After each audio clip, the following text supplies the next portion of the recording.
Bonjour à tous, on se retrouve pour une nouvelle position, ici avec le trait pour les blancs, égalité matérielle, non, un pion d'avance pour les noirs, dame, tour, fou, cavalier, 5 pions pour les blancs contre 6 pour les noirs, des possibilités d'attaque un peu plus du côté des blancs, hein, avec la tour qui est passée devant les pions ici, en direction du cavalier tout simplement. Le roi noir un petit peu affaibli, qui est sous l'emprise d'un échec par exemple du fou ici. Voilà, la dame blanche plutôt bien placée, alors que les pièces noires sont un peu en retrait. On remarque le fou des noirs ici non protégé, donc il peut y avoir des attaques à la découverte, hein, évidemment, possible. Voilà, donc les coups forts. Deux échecs dans cette position, l'échec de fou, l'échec de dame. L'échec de dame, je pense pas qu'il soit bon. Le fou, c'est possible, hein, on bougerait le roi avec les noirs, mais ça donnerait peut-être pas grand-chose. Dans l'immédiat, est-ce qu'il y a une menace de mat? Je crois pas. L'attaque de la dame est possible avec fou en H3, évidemment. Hein, mais là aussi, pas beaucoup d'intérêt. Hein, la dame noire va bouger tout simplement. On peut pas attaquer la tour. Tout ce qu'on peut faire, donc toujours on continue, hein, les coups forcés, du coup le plus forçant jusqu'au moins forçant. C'est-à-dire on commence par l'échec, la menace de mat, attaque de la dame, attaque de la tour, et puis attaque des pièces mineures, ou prise de pièces évidemment. Donc ici, le coup forcé suivant, c'est tour prend cavalier qui force du coup la réponse des noirs, qui est bien sûr fou prend tour, bien sûr. Qu'est-ce que ça pourrait donner ensuite? On aurait un nouvel échec de dame. Alors, il y avait déjà cet échec tout à l'heure, mais la dame était en prise, donc ça semblait pas fameux comme coup, alors que maintenant ça semble déjà plus intéressant, étant donné qu'on attaque aussi le fou, qui n'est pas protégé, mais le roi, évidemment, va bouger en défendant le fou. Et là, c'est pas fini, puisqu'on a des nouveaux coups forcés qui vont arriver.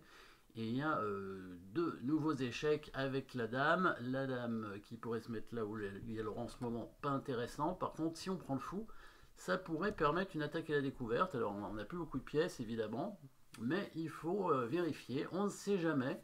Après dame prend fou, roi prend dame, une attaque à la découverte du cavalier pourrait essayer de bloquer le roi avec l'aide du fou. Donc il faudrait éviter que le roi ne puisse revenir sur la case en D7, sinon on ne pourra jamais l'attirer dans un traquenard, évidemment. Donc le cavalier va venir faire un double échec en E5, obligeant le roi à bouger.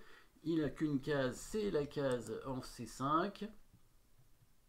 Ensuite, on a encore un échec avec le cavalier. Hein. On pourrait revenir ici avec le cavalier en D3. Donc on continue, hein, tous les coups forcés jusqu'au bout, jusqu'à ce qu'on arrive au bout des coups forcés. Hein. Si on va s'arrêter au bout d'un moment, évidemment, si ça ne fonctionne pas. Mais il n'y a qu'une case. Hein. Le roi noir est obligé d'aller en D4. Hein. Et bon, là, on n'a plus trop d'échecs. Par contre, on a une menace de mat.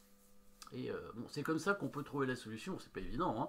Alors évidemment, c'est une position de partie, donc sacrifice de qualité pour commencer. Ensuite, on amène la dame, sacrifice de dame sur le fou, et puis attaque à la découverte. Et à la fin seulement, le petit coup, hein, on n'appellera pas ça un coup silencieux parce que c'est une menace de mat.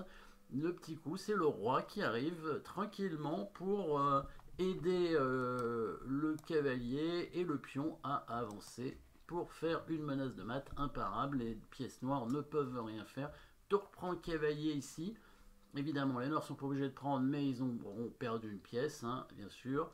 Échec, là aussi. Alors peut-être le mieux pour lui, c'est de pas venir avec le roi pour protéger le fou, ça sert à rien. Il peut venir ici, à ce moment-là, les blancs prennent, les blancs obtiennent fou et cavalier contre tour et pion, ce qui est quand même un avantage avec évidemment des pièces mineures plus fortes, hein, que la tour dans cette position, la tour qui est pour l'instant bloquée, les pièces mineures qui peuvent obtenir des belles cases, hein, qui sont déjà bien placées en fait. Hein.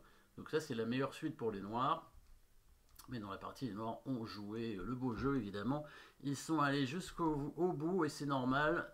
Roi prend C6, cavalier E5, double échec. Le seul coup, c'est ici en C5, cavalier D3, échec.